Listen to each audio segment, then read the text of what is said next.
Well, we are delighted to welcome Professor Abbas Amanat to this Public Affairs Breakfast program. Professor Amanat is known as a giant among Iranian scholars, not only for his depth of knowledge, but for the contagious excitement he brings to this subject. Today, he will be discussing his magnum opus entitled Iran, A Modern History. In it, he covers a complex period of Iranian history from 1500 through 2009. This is an era which includes 5 dynastic changes, at least 3 revolutions, 3 civil wars, 4 episodes of foreign occupation, and the inception of a modern theocratic state government. If there is one thing we should know by now, it is how little we actually know about one of the oldest continuing civilizations. In fact, it is arguable that there are a few countries in the world that are more misrepresented in Western eyes than Iran. By exploring its history through its geography and economy, ideology and religion, cultural identity and heritage, dynastic changes, revolutions, and foreign influences, Professor Amanat provides the context that will help us to demystify present-day Iran, one of the most powerful nations in the Middle East. His narrative offers a revealing look at how events, people, and institutions are shaped by currents that sometimes reach back hundreds of years. In the course of reading this magisterial work, our speaker tells us that given that this country was overrun constantly and threatened by powerful neighboring forces, from the Arabs to the Russians to the British, it's a wonder that this Persian Empire resisted being subsumed by these invading forces. Instead, in a testament to its strength, Iran retained its language, culture, and Shia religion. There are very few books that you will find to be more relevant for us today, for not only the dubious purpose of, quote, knowing your enemy, but even more crucially, for understanding who exactly this so-called enemy is.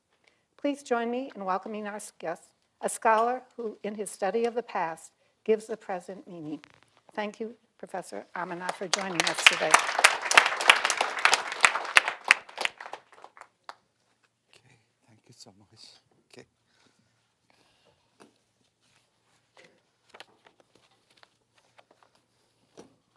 Well, let me start first by thanking the Carnegie Council and also particularly Ms. Joanna Mayers for the occasion to talk about the subject of today, which is my book. Thank you very much for the very generous introduction. I hope I can live up to all the expectations for what has been just said. And also, you made my job a little bit easier because you gave me a background. You gave to the audience a background about what the talk and the subject is of this book is about. Well, it's early in the morning. I have to warm up a little bit. So,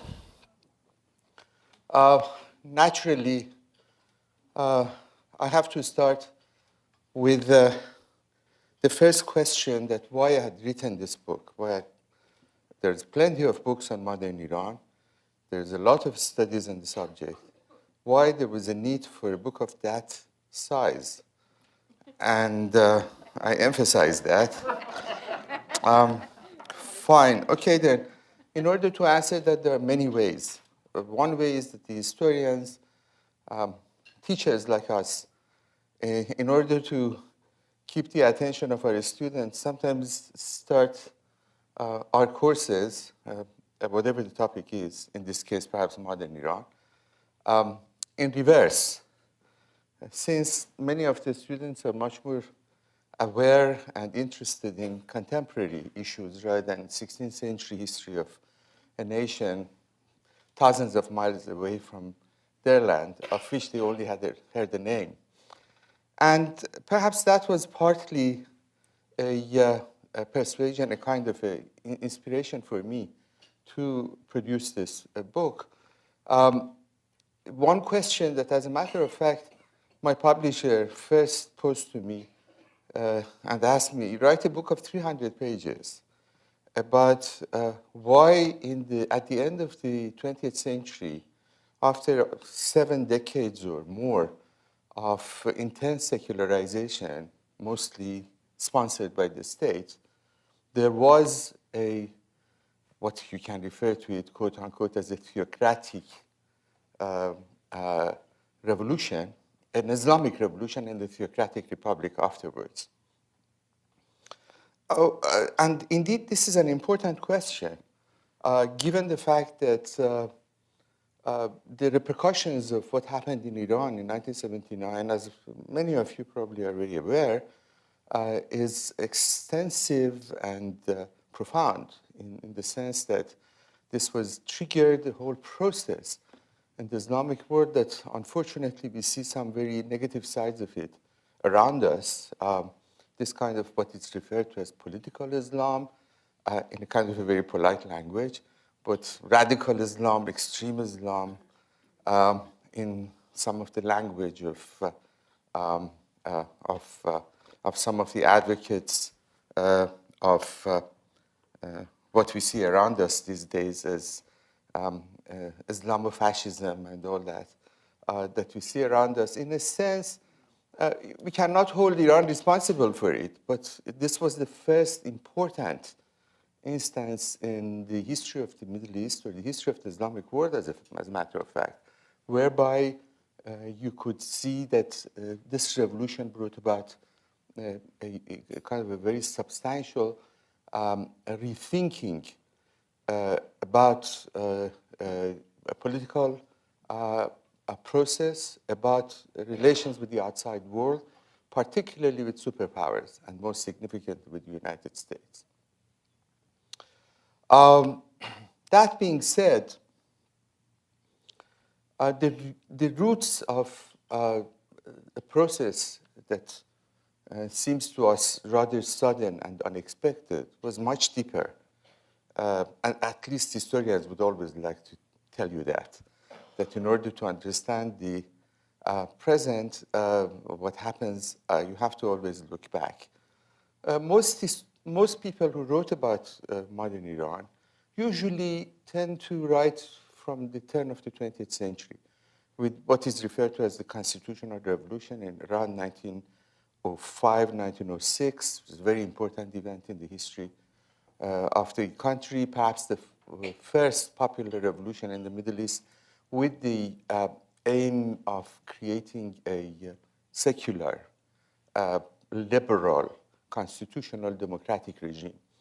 And it, to some extent, succeeded in its task. And was very much the product of what we may call a trajectory of modernity, partly a kind of an indigenous, what we may refer to as domestic indigenous forms of modernity, part of it as a result of what has been adopted and incorporated from liberal ideas of enlightenment in Europe and the United States. At that time, there was also, as a matter of fact, there was awareness of the time of the American Revolution. So you see in the press of the time some reference to this event. Now the question is that what happened that this process of democratization, creation of a parliament, division of powers, production of a very progressive at the time constitution, it was the foundation for what Iran could have been for a period of time. However, this did not happen. Part of it due to the fact that the revolution happened right at the time when the geostrategic situation in the region at the outset of the First World War made Iran, as it has always been since the 16th century, in the midst of a world politics, in this case, the imperial European politics between Russia and Britain. Russia and Britain, since the early 19th century, were the two rivals in the north and the south of Iran. And a part of the fact that Iran managed to play a very ingenious way, a politics to be able to survive between these two powers was that they were rivals. So it could put one against the other. And that's the story of most of the history of Iran in the course of the 19th century and the early 20th century. What happened at the turn of the 20th century is that these two powers, because of the rise of Imperial Germany, for the first time felt that they have to come to terms with between themselves. And Iran was one of those countries in the region that had to be, in a sense, not the victim, but the country that has to be dealt with in this new geopolitical circumstances. The two zones of influence that was emerged, in effect, partitioned Iran in practice. Although the sovereignty of the country was maintained, all assurances were given, but nevertheless, in practice, that's what happened.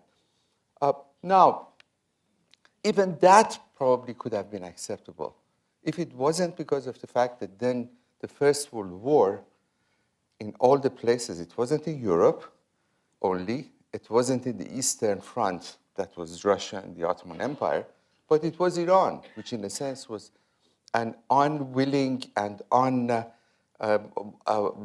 part of this world upheaval, as a result of which Iran was occupied both by the Russians in the north. The whole of the northern Iran was occupied by Russian forces, Tsarist Russia. And in the south by the British that were very worried about the Persian Gulf, and soon after the emergence of the exploration of the oil in Iran. As some of you may know, Iran is the first country in the Middle East that the oil resources were explored by the British, and became very important because in around 1913, 1914, the British government, particularly Churchill, who was at the time the first Lord of Admiralty, thank you so much, purchased actually, the British government purchased the Anglo-Persian Oil Company and turned the British Navy from coal to oil. And it became a strategic commodity for the British and therefore extremely important in terms of preservation of the oil resources in the south. This led to a period of the whole period of the war up to 1918 that Iran suffered a great deal, not only because of the occupying troops, the forces needed all kinds of provisions and interruption in the economy of the country, but also the entire political system really was jeopardized as a result of the European, these two powers. And of course, in addition to that, the intrigue from the Imperial Germany, in addition to that, the Ottoman forces in Western Iran. So this was a great moment of turmoil that, in effect, jeopardized the entire constitutional experience, out of which eventually we see what eventually became the Pahlavi dynasty emerged. A capable, rather ruthless officer with the name of Reza Khan, who later on became Reza Shah, the founder of the Pahlavi dynasty. In 1921, staged a coup, a bloodless coup, took over the capital. Eventually, in 1925, established a new dynasty in Iran. What here was important, as a result of the experience, political democratization and political reform took the back burner, the backstage. What was important was security. What was important was preservation of the country, return of the sovereignty to Iran, and implementation of reforms, of which centralization was the most important in the country. To a country that traditionally for 500 years, for 400 years or so, had a tradition of what we call a kind of a federal system. It's referred to as the official name of Iran was the guarded domains of Iran, meaning that it was not only one country or one domain, but there were a whole constellation of provinces that somewhat maintained by this very delicate relationship between the center and periphery. That disappeared as the strong state emerged in the years of the post-First World War. Of course, another important event, most of the Western world looks at Bolshevik Revolution of 1917 as a rather threatening event. As far as the Iranians were concerned, that was a great event because it's a great blessings because it actually removed the Tsarist threat, at least temporarily for another 10, 12 years, out of the picture. It gave the British much more presence, as a matter of fact.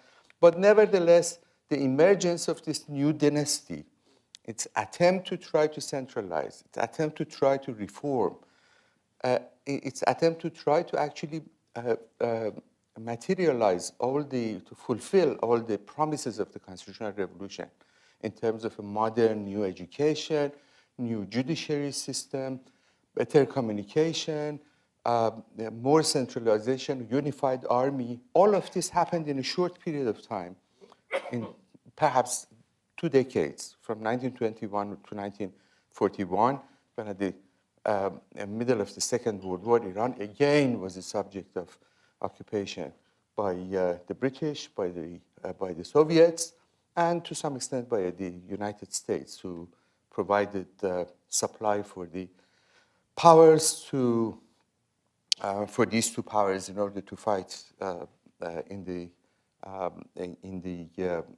Russian front against the Nazi Germany.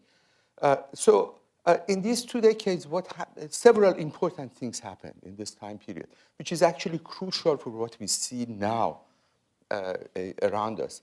For one thing is that for close to 500 years, 400 and odd years from the rise of the Safavid Empire in 1501, which is the beginning of the departure point in my book, there was an attempt to the state to patronize and create a certain alliance with the religious establishment. The concept of religious establishment and the state were seen as the two pillars of stability. And that's a very old idea, actually. Goes back to pre-Islamic Iran, goes back to the Sasanian era, where you see in many of these books, Counsels to the Kings, the first thing that they point out is that these two institutions have to support one another. What happens in this period of the Pahlavi era, the state no longer is in need of the religious establishment.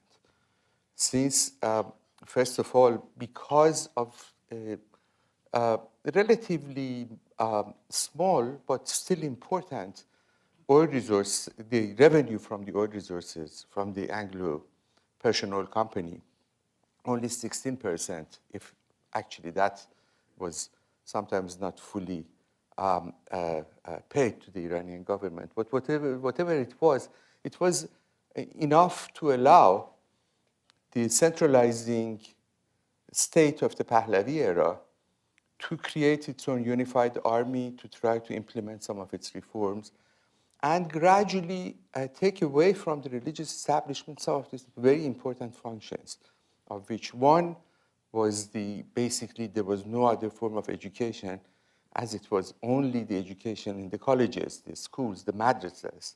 It's pretty much like the European system prior to the 18th century. It took away from it, most significantly, the judicial function, since the religious establishment traditionally was responsible. There was a kind of a de facto division of labor between the state and the judicial authority of the religious establishment. They had their own courts. The Sharia was the law of the land in a kind of a very uncodified. It was never really codified into a system of law. Now, with the emergence of modern judiciary, new codified law, legal system, which is very much based on the French model, there is no more need for this very learned, turbaned legal jurists that people no longer could see them around until the 1979 revolution. But they were there. They were isolated. They were, in a sense, sent back to their madrasas. Their religious endowments, which is major source of their income, was taken away by the government in order to further institutionalize and put into a regulated system. So financially, they were in trouble too.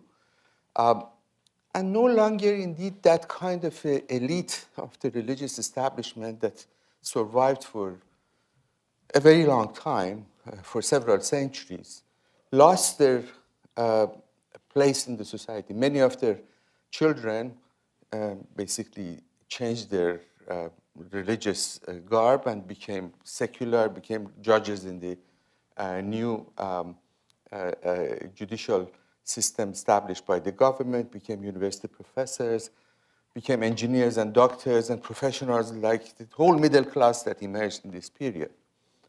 But there were still a residue that survived in the madrasas. Beyond that, the state also competed with religious establishment by creating all kinds of a new space of leisure. There were cinemas, there were theaters, there was means that people could enjoy themselves rather than going to the mosques and listening to the preachers. And that also took away from the religious establishment another very important function of connecting to the people that they had maintained for a very long time. Now, all of these isolations in terms of financial, judicial, educational, and contact to the outside world and to the populace turned the nature of this institution very much into a radical force, in a sense that was against the state. That's happened for the first time. Qom, which was the center for religious establishment in Iran, in addition to Najaf in southern Iraq, gradually became a kind of a repository of all kinds of radicalism that was necessarily not even from the religion, it's not generated from the religious establishment, but was generated from actually many of the ideologies at the time again, that were critical of the government, particularly from the left, from the Tudeh Party of Iran, the Communist Party of Iran, from many of the other leftist intellectuals who criticized the Pahlavi regime for its wholehearted westernization. And this theme, this discourse of questioning westernization and returning to the authentic value, whatever it was, of our own culture, of Islam as being at the very center of it, became part of the rhetoric of the religious establishment. And perhaps Ayatollah Khomeini is the best example of that shift that occurred in the period between 1900, from the beginning of the Constitutional Revolution up to 1979. He was born in 1902, if I'm not wrong. He witnessed all of the secularization process, forced secularization process under the Reza Shah era. And he is not surprised that he was this greatest villain. We never referred to him as a Shah. It was Reza Khan always, the founder of the Pahlavi dynasty. And in a sense, the whole discourse of anti-Westernism was incorporated into the rhetoric of the religious establishment, particularly the younger generation of those that are nowadays, most of them are in power. These are coming from a very different background. They were not, most of them, they're not from the urban background, but from the smaller villages. They were from their social class was not part of the middle class, but from the mostly peasant background, or from the lower rank, lower classes in the cities, lower middle classes, working classes background. And therefore, they were not as much invested in the idea of collaboration with the state and support for the state, but rather the opposite of it. That it was more in kind of an opposition to the state. But of course, the religious establishment, and that's the last point I would like to make. How much time do I have? Okay. But this religious establishment is, it's rather irrational to think that they could stage a revolution. Something else must have happened that helped them in order to trigger and mobilize the population in their own support. These millions of people in 1979 that came to the streets, these huge multitudes of people, were not coming from the madrasas. They were not even very profound Shiite, devout Shiite believers, but basically they were the ordinary peoples in the city, particularly from the lower middle classes, from the working classes. What happened is that, to try to make it very short, in the 1960s, as part of the process of modernization and reform under the Pahlavi, this time under the Shah, the son of Reza Shah, Muhammad Reza Shah, the last of the Shahs of the Pahlavi dynasty, he staged in several phases a very extensive land reform throughout the country, which at the surface was perfectly justified, and it's actually very much praised at the time by the foreign press, by the foreign representatives in Iran, by the Iranian people as well, as a result of which we see that that backbone of the Pahlavi regime, which was this old landed elite, this was the old elite that had a lot of land and big estates, gradually lost much of their estate. So no longer they served as a kind of a support for the Pahlavi regime. The second was much more significant, was the fact that due to the change in the countryside, the growth of the population, and because of all new medical health access to various means of better lifestyle, the population in the countryside grew. And Iran's economy, particularly the agrarian economy in the countryside, could not maintain a huge population in the villages. So there's a huge surplus population. And that's not something unusual. It happened during the industrialization in Europe, happened in the United States, as we see around us. So it happened the same way. The huge population came to the cities. This is kind of a demographic revolution that happens from mid-1960s to mid-1970s. Population of Iran grew substantially in this period. I have some figures, actually. The way that you can see in the 60s and 70s, population increased from around 20 million in 1956 to 35 in 1975 or thereabout, and then grew to what it is today, 83 million. So it's a very substantial growth of population. This population in the cities needed job, needed jobs, needed housing, needed education. And in a short period of time, of a matter of a decade or so, it was impossible for any efficient state, let alone for Pahlavi state that had its own problems, to try to provide all these amenities and resources for this new huge population that comes to the city. Therefore, there was a built-in dissatisfaction with the state. Why? Because there were no other civil institutions that mediates between the general public and the state. State was held responsible for everything. We don't have schools, you are responsible. We don't have jobs, the state is responsible.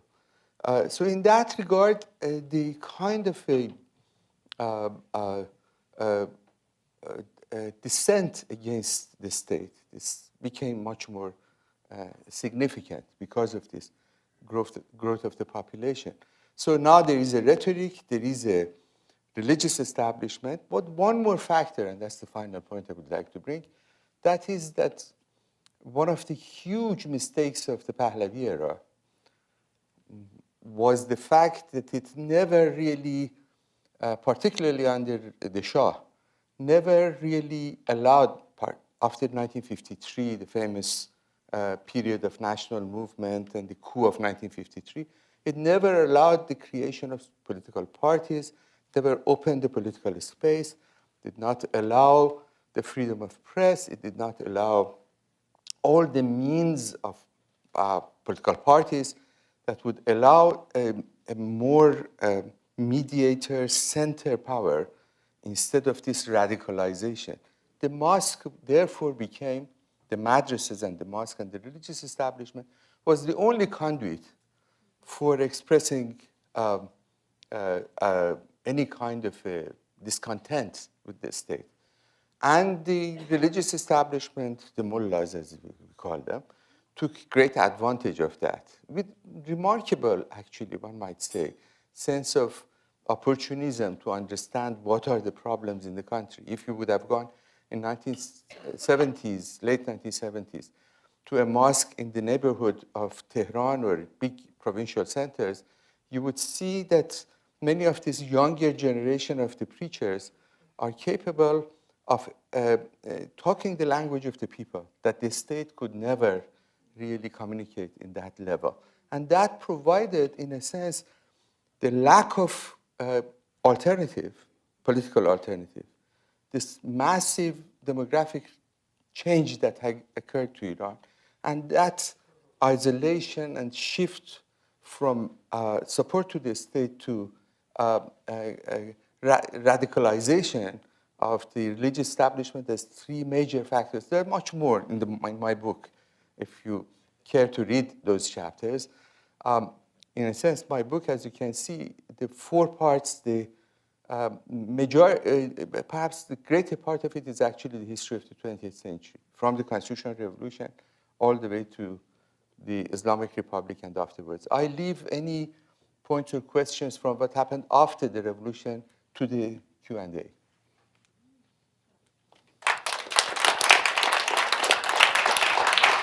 Okay? Well, I thank you for taking us up to 1979. There's a lot more to go, but I was just wondering, I'd like to just start by asking you, do you think the protests of today, yes, and how do you see them playing out yes, in the next 20 years or so? Sure. Very important question. You see, this is since the 1979-1980, it's 38 years after the revolution. And despite all the indoctrination, despite all the propaganda, despite all the attempts to further Islamicize the Iranian society, they seem to have failed. This regime has not been able to try to fully, particularly the younger generations of Iranians, who have their own demands, who have their own perspective of the world, and they are, if you scratch the surface, an enormous amount of opposition to the state, as some of the slogans in the past month, unrest clearly shows that. The problem is, and that's perhaps partly an answer to your point, the problem is that the Islamic Republic took care of eliminating any alternative source of opposition to the state, either domestically or internationally.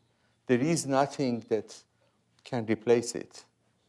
And further than that, perhaps it's rather unwise to think that there should be another revolution, or this whole talk about the regime change and all of that that we hear from very radical circles in this country.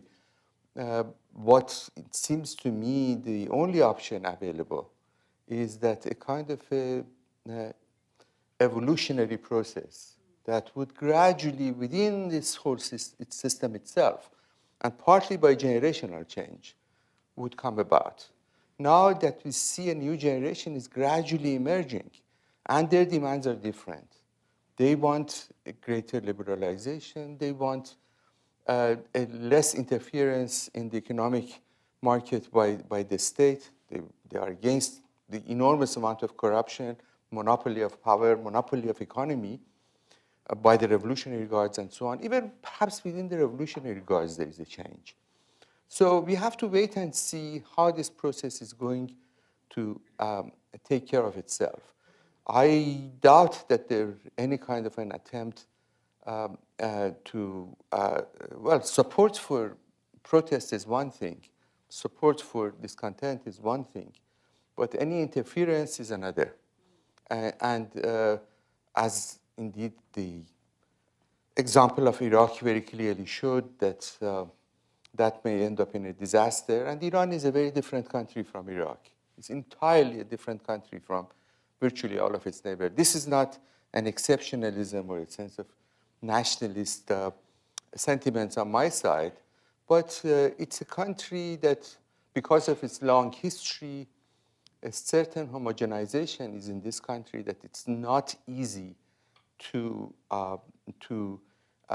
deal with in terms of a military or any kind of an attempt of that nature.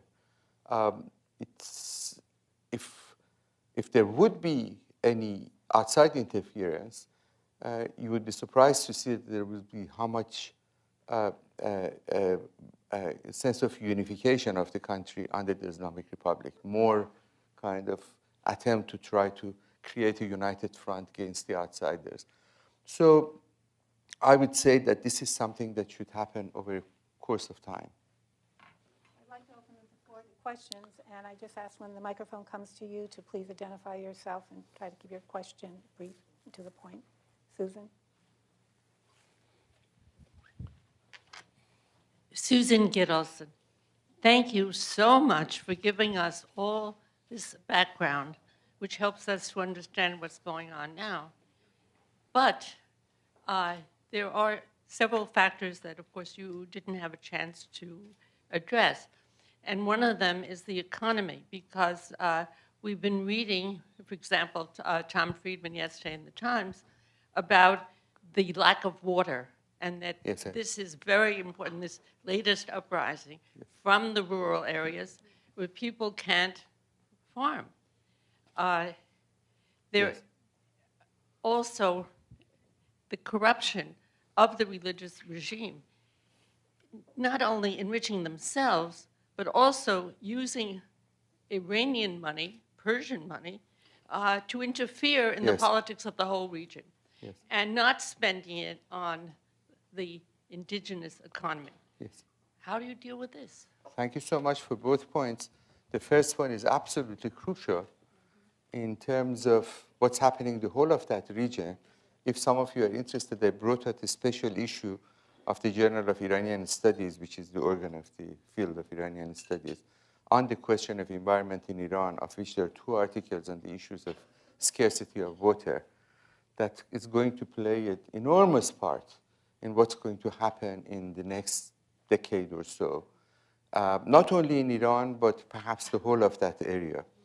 There are numerous studies, one by NASA, that actually identifies that's one of the core problems of the scarcity of water around the globe is in this region. With the growth of the population that we see and the amount of consumption of water, particularly for agriculture, since the Iranian agriculture, although there are attempts to try to modernize it, still uses or wastes a lot of money, a lot of water, money too. And that virtually nobody knows if there is an answer for it, except for what you had just pointed out, this symptomatic unrest in the smaller cities. Although one should bear in mind that since the revolution of 1979, the rural population of Iran actually decreased substantially, as I pointed out. Perhaps Now Iran is around 85% urban and only 15 to 20% rural. Of course, part of the reason is that many of the villages were kind of glorified and were given the name of the city or town, and therefore this has some effect on the demographics. But you see it's huge amount of the population no longer are engaged in agriculture. But nevertheless, it has an effect on their lives, if not only in terms of the agricultural supplies and the foodstuff that would feed the country, but also the fact that there is this huge population in the smaller cities who no longer is unemployed. The unemployment in the smaller cities now from big cities goes to the smaller towns. So it has become a phenomenon throughout the country. In terms of Iran's international or regional ambitions, there are two sides of it. Iranians, ever since the Shah's time, as a matter of fact, ever since the rise of the Pahlavi dynasty and going back to the 16th century, ever since the Safavid era, had a certain ambitions for control of some of the countries, some of the regions around it, most significantly southern Iraq, because of the similar Shiite faith. There are at least 3 attempts, 2 of them successfully in the 16th and 17th centuries to basically capture Iraq, capture Baghdad as the capital that was under the Iranian control. And also this kind of a sense of symbiosis with the people of southern Iraq is a fact that cannot be, it was part of, no matter how much the American administrations would like to reverse that, it seems to me something that is built into this geopolitics of the region. But of course, it goes beyond that. There are some misplaced kind of a sense of expansionism that Iran these days demonstrates with intervention in Syria, of course with the Hezbollah in Lebanon, partly probably also responsible for some support for the Palestinians or certain sectors of the Palestinian resistance. Part of it is purely ideological, the sense of a mission that they had to support all the Shia entities around the world, or perhaps in the Palestinians, not even Shiite. Enormous amount of wealth is being devoted to that. And part of the discontent, as it became very apparent in many of the slogans, that people were shouting, no Syria, no Lebanon, spend the money on us, is part of the reflection of this disinterest towards the misplaced expansionism of the Iranian government. In the Persian Gulf is different, because Persian Gulf, Iranians always considered as the area of their influence and presence, and probably it's going to remain as such. I am not quite sure what would be the future as far as Iran's presence in Syria. Perhaps Lebanon with Hezbollah is going to continue, because they're afraid of the Israelis, and they would see this as a counterforce, in a sense that they would subsidize and support as the way of trying to have some kind of a presence in the Levant, in the region, in Lebanon. And also, ever since the 16th century, Iranians were cut off from the Mediterranean because of the rise of the Ottoman Empire. And that also had some kind of an aspiration to get access to that through Syria, in this case, and Lebanon, to the Mediterranean. But I think these are not going to last for long, in my opinion. So one of the reforms that may come up is this just abandoning that kind of an idea of, this is partly the revolutionary guards that are behind this project. but I doubt that it's going to last long, particularly with the amount of discontent. And I'm pretty sure the regime, at least for a time period, is going to slow down on its support for presence in Syria and Lebanon and try to focus more after this unrest. Or at least that's my wishful thinking.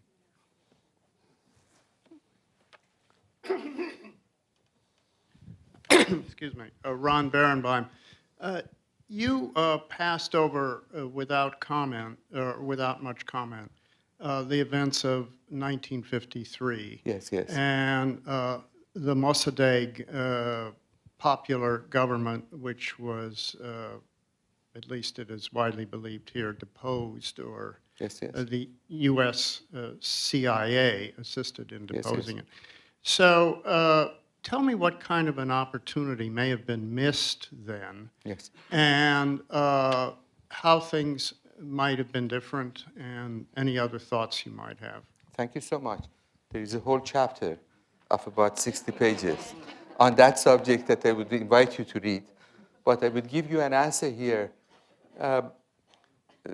Perhaps the period from the 1942, the end of Reza Shah era, to 1953, the whole decade, was the last chance that Iran had to exercise a very, as I called it, a chaotic democracy. It was a chaotic democracy. It's the title of the chapter. And Mossadegh, as a very capable politician, parliamentarian perhaps, not a very good prime minister, was a representative of that kind of a period of liberalization in Iran after Reza Shah. Yes, the fact that the British and the Americans brought about an end to that episode is a tragic moment, not so much because of the downfall of Mossadegh, which would have happened, I argued in that chapter. Sooner or later, it would have happened because of the domestic pressures on it.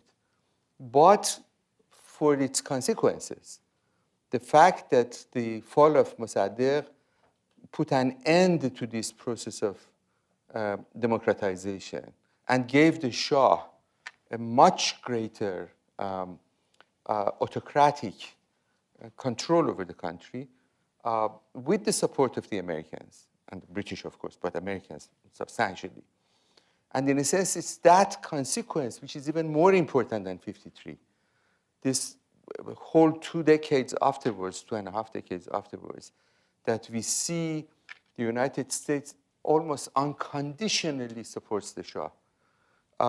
Never pays any attention to the forces of the opposition, never criticizes, except for a few, criticizes the Shah's regime for lack of an opening of the political space. In every respect, it's just, I'm sure many of you remember those days that the newspapers and Mr. Kissinger going to Iran and praising the Shah all the time. So this was part of the problem. The sense that you see this radicalization and villainization of the United States as being the great Satan, death to America as being part of the rhetoric of the Islamic Republic, all of this, in a sense, is a reflection of that events in the post-53 period, and also because of the fact that it has some kind of a symbolic register in the minds of many of the Iranians, particularly intellectuals, the sense of resentment that a force from the outside came and interfered with the process of whatever it was. The Communist Party was very strong, like everywhere else in the world. But nevertheless, there were nationalist forces, there were liberal forces, and perhaps the politics that would have come out of the 53 if there was not an interference from the outside is that it would not allow the Pahlavi regime to become so autocratic and powerful as it turned out to be.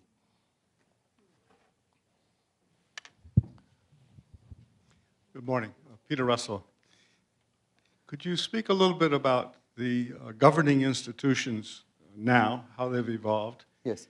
And if change evolves, as you suggest, Yes. what role you see for the Majlis, the parliament? Yes. And how do you think they will handle the succession process Yes, when yes.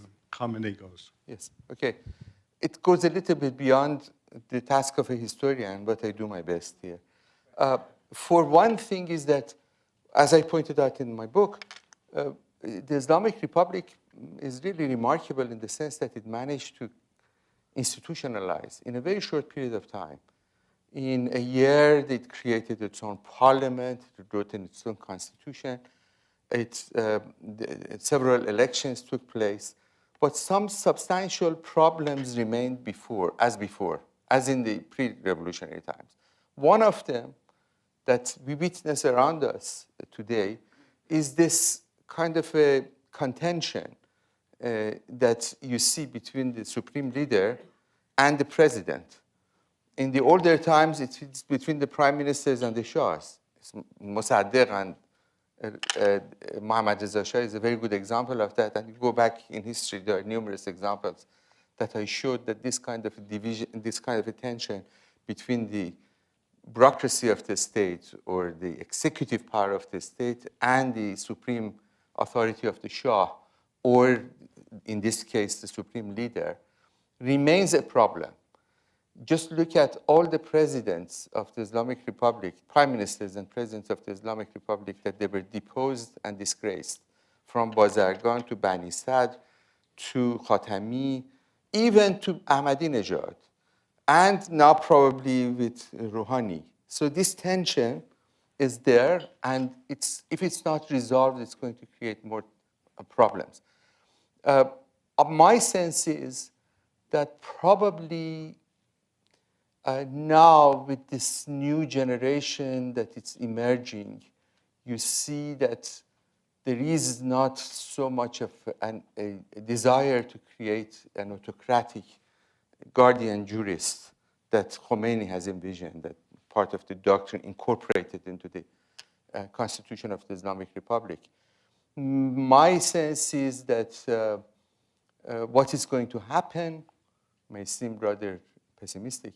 What's going to happen is going to be a weaker supreme leader after this one. And it's going to be perhaps the Revolutionary Guards having given a greater say in the affairs of the country. That's the negative side of it. But I think the Revolutionary Guards also is evolving. And they are perhaps recognizing that they are the guarantors of Iran as a stable country. And if we don't give the Islamic Republic any credit, we should give it at least one, and that is that they maintain the stability of Iran. Iran, contrary to much of the region around it, with the exception of Turkey perhaps, is the most stable in terms of its domestic life. You know, you can travel, you can go everywhere. There is a police state, no doubt. There is a lot of surveillance. There is a lot of arrests. Well, not so much, because actually Islamic Republic would like to basically expel much of its opposition to the outside rather than keep them inside. But nevertheless, it's a country that it's not what it appears on the surface. It's not a country that it's Soviet Union. It's not Eastern Europe as a Soviet satellite. It's not even China. It's a country in many respects. If you look at the press of today's Iran, you would see that there is a fair range of ideas being, criticism of institutions of the state being expressed, which is also remarkable. And I think it's part of that change it's going to come about.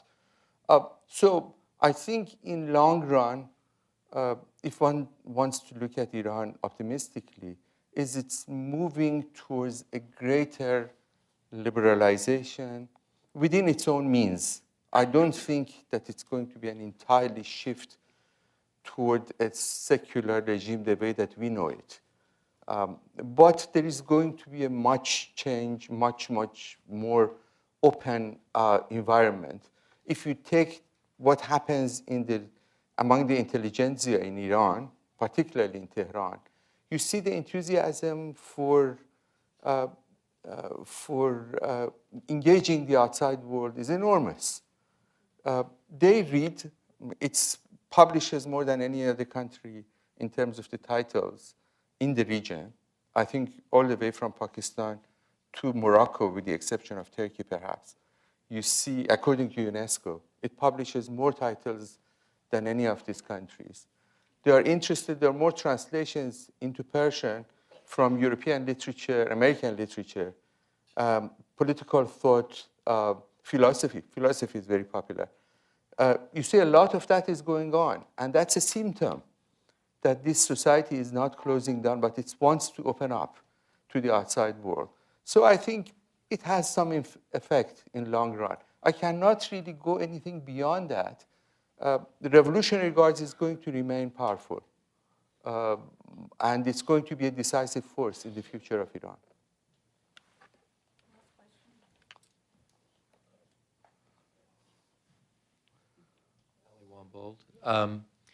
So there hasn't been a long history of enmity between Iran and the Jewish people. Yes. Can you talk about whether it's just pure propaganda to kind of rally the troops, Yes. or whether there's anything substantial there? Because the Palestinians are Sunnis anyway. Yes.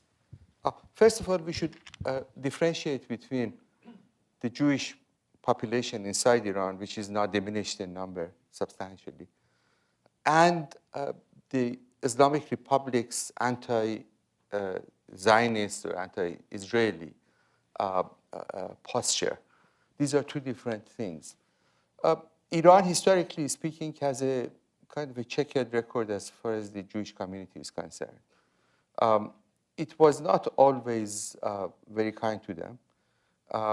There were ghettos, no doubt. There were discrimination against the Jewish population in the past. Under the Pahlavi, that was largely removed, and the Jews in Iran managed to actually do quite well. It was one of the very few countries that did not send as much immigrants to Israel. The Jewish population stayed in Iran because economically they were in a better position, professionally they were in a better position.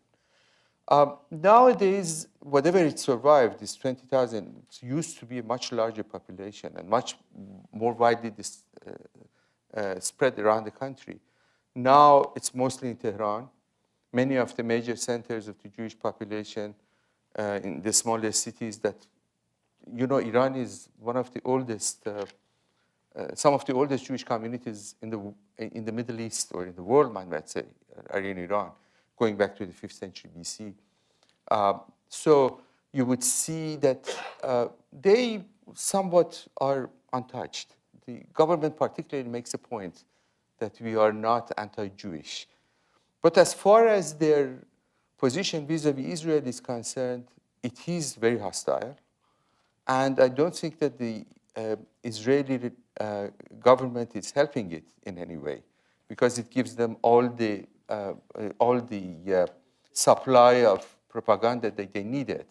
They put all of this rhetoric of pro-Palestinian support for Palestine very much in the forefront.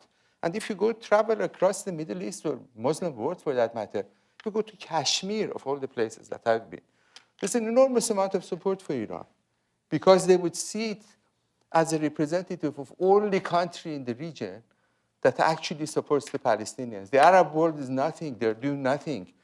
And the Palestinians are in this dismal position, and the occupation continues, and Iran is the only country, at least has a voice in support for the Palestinians. So that is going to remain part of the rhetoric of the Islamic Republic, unless there would be a change in the region.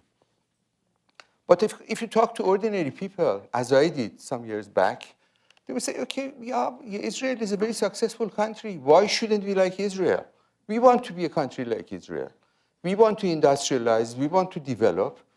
We want to be in the forehead. And Iranians don't see themselves as an enormous amount, unfortunately, enormous amount of hostility and negative attitude towards the Arab world in Iran, in today's Iran. In a sense, the other, number one other, is not the United States. It's not even Israel. is the Arab world.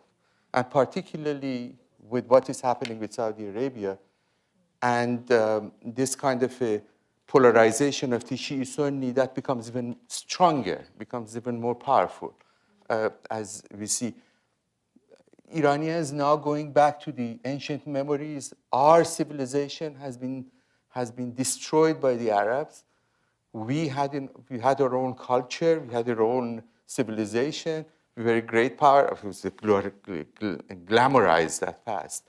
But it's the nature of nationalism that you always actually go back to the distant past and consider it as the great moment that has been lost. So in that regard, still I think the same, there's a very curious contrast that we see in this kind of opposition to Israel and occupation of the Palestinian lands, and yet at the same time, this sense of a dislike, particularly for the Iranian funds and the Iranian resources going to Syria to fight there and to the Hezbollah. Hezbollah is not popular among the Iranian people at all. I thank you. Excuse me. I thank you so much for touching on all of the rich history and also the contradictions. And to know more, I can only suggest that you buy this wonderful book, and it really is wonderful. 20 years in the making. So thank you very much. Thank you for being with us. Thank you.